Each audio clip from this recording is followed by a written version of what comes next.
Hey guys, Megan Fox here with pjmedia.com. I have something to read to you today from the Wall Street Journal. This is a terrific editorial that I found that explains to you why I will not play into gender theology, this new gender theology. Some of you have asked, why won't you just use they, them pronouns? And I can't explain it to you any better than this article does in the Wall Street Journal. So let's just get to it, shall we? I want to describe to you why this is so damaging, why this theology that is just, and I call it a theology because it truly is like a religion, and it's being forced down our throats. I'm a free person, and I don't believe that any ideology should be forced on me. I have my own ideology, thank you very much, and I'm going to keep with it. Now, this is by Collin Wright. It's called When Asked, What Are Your Pronouns? Don't Answer. A seemingly innocuous question masks a demand for conformity with a regressive set of ideas. Now, this was published on February 4th, so it's like really new in 2022. Collin Wright. What are your pronouns? Is a seemingly innocuous question that has become increasingly common. Pronouns are now frequently displayed prominently in social media bios, email signatures, and conference name tags. Vice President Kamala Harris features she, her pronouns in her Twitter bio, and Transportation Secretary Pete Buttigieg includes he, him in his. Then there are the singular they, them pronouns used by non-binary people who identify as neither male nor female, as well as a growing list of bespoke neo-pronouns such as ze/zer or fey/fair, and even the stranger noun self pronouns like bun, bun self, which according to the New York Times are identities that can encompass animals and fantasy characters. I can't. A recent survey of 40,000 lesbian, gay, bisexual, transgender, queer, and questioning LGBTQ youth in the U.S. found that a full 25% use pronouns other than she, her, and he, him exclusively. The Human Rights Campaign, which claims to be the nation's largest LGBTQ plus civil rights organization, recently tweeted that we should all begin conversations with, "Hi, my pronouns are blank. What are yours?" We are told that asking for, sharing, and respecting pronouns is inclusive to trans and non-binary people, and that failing to do so may even constitute violence and oppression. If this all sounds confusing and makes you uncomfortable for reasons you find difficult to articulate, you're not alone. While being subjected to constant rituals of pronoun exchanges may seem silly or annoying at best and exhausting at worst, in reality, participating in this ostensibly benign practice helps to normalize a regressive ideology that is inflicting enormous harm on society. To understand why, you'll need to familiarize yourself with its core tenets. Proponents of gender ideology have completely decoupled the terms man, woman, boy, and girl from biological sex. Gender ideology teaches that the terms man, boy, and woman, girl, and their corresponding he, his, and she, her pronouns refer to a person's gender identity, while male and female refer to biological sex. While you may define a woman as a female human adult, gender ideology contends that a woman is an adult of either sex who simply identifies as a woman. But what does it mean to identify as a man or a woman?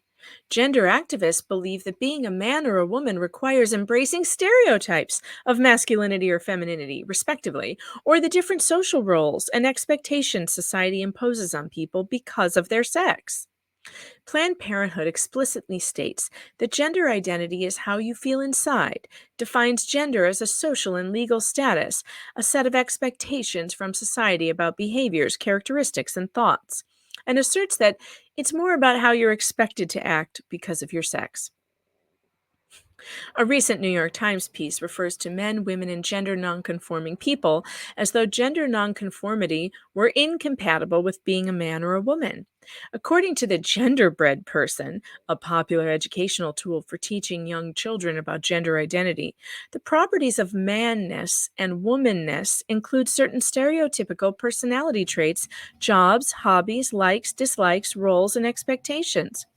The clear message of gender ideology is that if you're a female who doesn't identify with the social roles and stereotypes of femininity, then you're not a woman.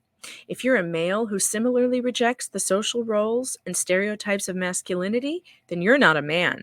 Instead, you're considered either transgender or non binary, and Planned Parenthood assures you that there are medical treatments you can use to help your body better reflect who you are. According to this line of thinking, certain personalities, behaviors, and preferences are incompatible with certain types of anatomy. So when someone asks you for your pronouns and you respond with she, her, even though you may be communicating the simple fact that you're female, a gender ideologue would interpret this as an admission that you embrace femininity and the social roles and expectations associated with being female. While women's rights movements fought for decades to decouple womanhood from rigid stereotypes and social roles, modern gender ideology has melded them back together. Stop. This is brilliant, and this is why it bothers me. Just let me read that again. I want that to sink in. Listen to that again. These two sentences are fantastic. So when someone asks you for your pronouns and you respond with she, her, even though you may be communicating the simple fact that you are female, a gender ideologue would interpret this as an admission that you embrace femininity and the social roles and expectations associated with being female. While women's rights movements fought for decades to decouple womanhood from rigid stereotypes and social roles, modern gender ideology has melded them back together. Coercing people into publicly stating their pronouns in the name of inclusion is a Trojan horse that empowers gender ideology and expands its reach. It is the thin end of the gender activist wedge designed to normalize their worldview. Participating in pronoun rituals makes you complicit in gender ideology's regressive belief system, thereby legitimizing it. Far from an innocuous act, signaling support for inclusion, it serves as an implicit endorsement of gender ideology and of all its radical tenets. Let me offer an analogy. Consider the Human Rights Campaign urging people to begin conversations with "Hi, my pronouns are whatever. What are yours?" Now imagine a similar request from the American Federation of Astrologers encouraging everyone to begin conversations with "Hi, I'm a Sagittarius. What's your sign?" To respond with your own star sign would be to operate within and signal your tacit agreement with the belief system of astrology. If you reject astrology and respond to the question with "I don't have a sign," the reply might be, "Of course you do. When were you born?" But that's a completely different question. Similarly, if you reject gender ideology's claim that men and women are defined by their willful adherence to masculine and feminine roles and stereotypes, and so refuse to answer a request for pronouns, your interlocutor might say, "We all have pronouns. Do you identify as a man or a woman?" But because that concept of man and woman is nothing like yours, stating pronouns will only further normalize the ritual and validate a radical worldview. The redefining of man, woman, boy, and girl around sex related stereotypes has serious real world implications. The rejection of these stereotypes is now commonly viewed as a medical condition, gender dysphoria, to be treated with puberty blockers for children, cross sex hormones, and surgeries that result in permanent sterility and consign patients to a lifetime of medical bills.